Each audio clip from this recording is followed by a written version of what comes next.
Patingin ng isa mo. Anong problema? Ayun. Anong gagawin dito? Tignan mo na lang yung battery, ano. Lubo? Lobo. Ay, baklas na pala to eh. Kaya nga, baklas na nga. Ano, di lang mapasok yung, ano. Di mapasok yung sa battery. Oo, sa battery, ha. Tignan mo. Patay tayo. Smart go. Check natin ha. Hindi niya masalpak. Hindi, ya. Sino nagkano nito? Papa. Papa mo na naman. Hindi talaga na papa. Ceramic ko yun, eh.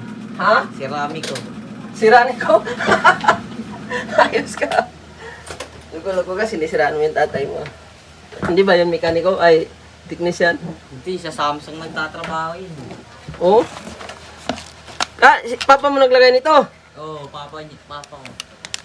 Natanggal naman yung battery. Tanggal niya na lahat yan. Yan na nga lang kakabit siya. Tignan mo, di mapa. Dito Ay, magkaiba ng connection to.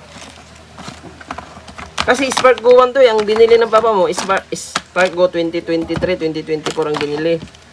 Ayun, magkaiba ng ano to, salpakan, no? Di nahihinang ganyan. Hindi, ang gagawin dito, ilipat na lang natin yung BMS para mapakinabangan tong battery mo. Pwede ba? Pwede yan. Magkano?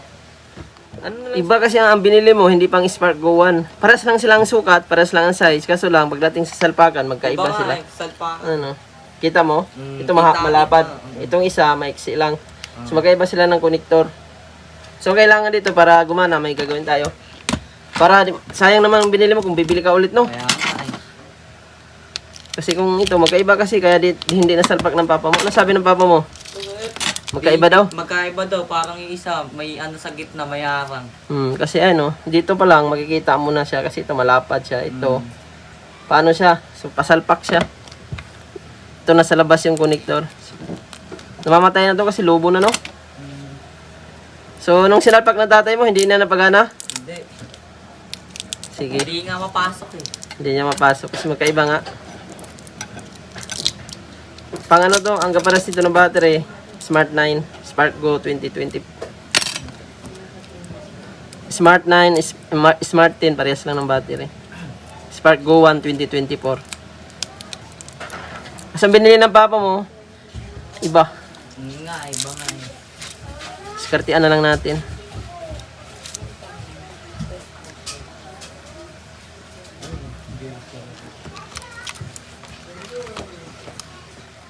Kapag DIY lang, DIY ng tatay mo pala.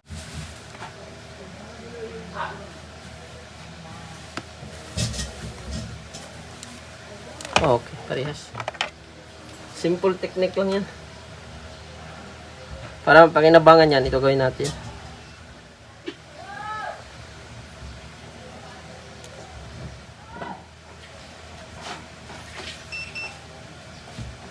Buti hindi nasira yung ano nito, yung pinaka-connector ng battery mo sa board. Kapag nagkamali pa yun, pwedeng masira yun. Mas malaking gastos. Motherboard. Yung connector ng battery, mapipingas yan. Isang cellphone, di ba ya? Motherboard.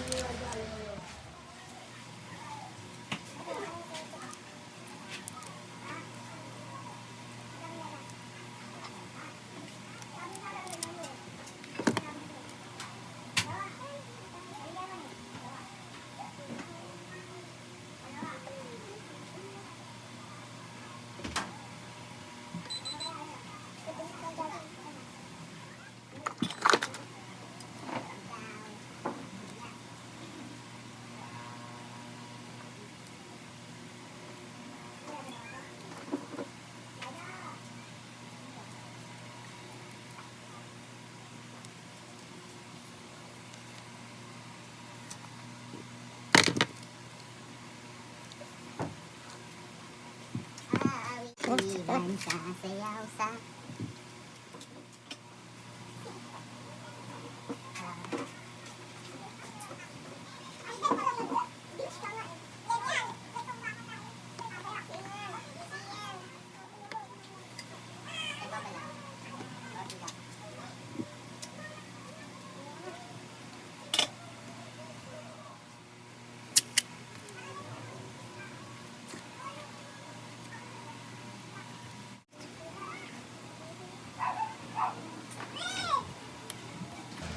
Yan, magkano yung ano dyan sa Tecno?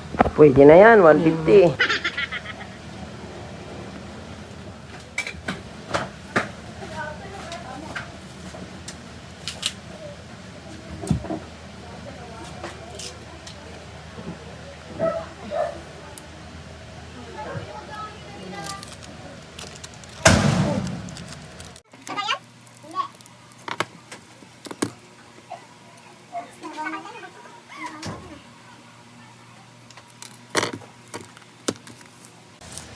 Tapo na natin yung ano, globo na. Tapon na talaga yan. Delikado na yan.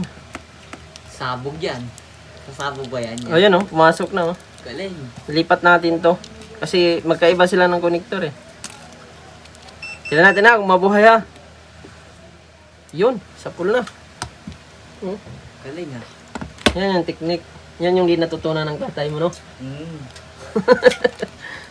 May lagi yung tatay mag-DIY. Nahilig talaga. Magkano lahat yan? Kasama yung isa. Oo. Tinanggal mo ng screw, eh, no? Mura lang to kasi nakabaklas na eh. Binaklas mo na eh. Tatay mo nagbaklas. Patay yun. Ay, di. Ako nagbaklas niyan. Nakabit mo lang sana siya. Pakinabangan pa rin natin yung battery mo.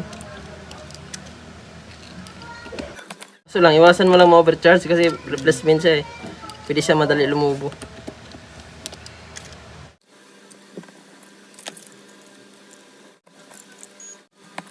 Kulang screw.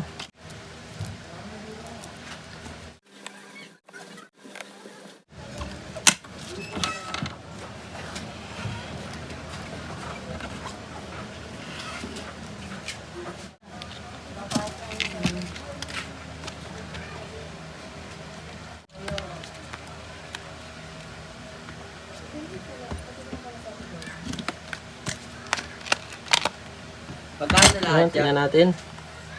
Para pagkulong, babalik kuha pera ulit. Yun, sa full na. Okay na, nag-charge na rin. May 65%. Okay na itong isa. Oh. Yan, itong isa. Okay na rin.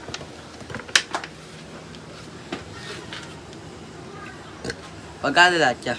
Diba ito, magkano single ko dito sa charging pin sa isa? 250. So itong ano, pinalipat natin, 150 na lang yan. Kasi nagpagawa ka naman, so okay ka naman ito at lagi ka naman. Bali 400 lahat. Kano ba? Yan yung lagayan.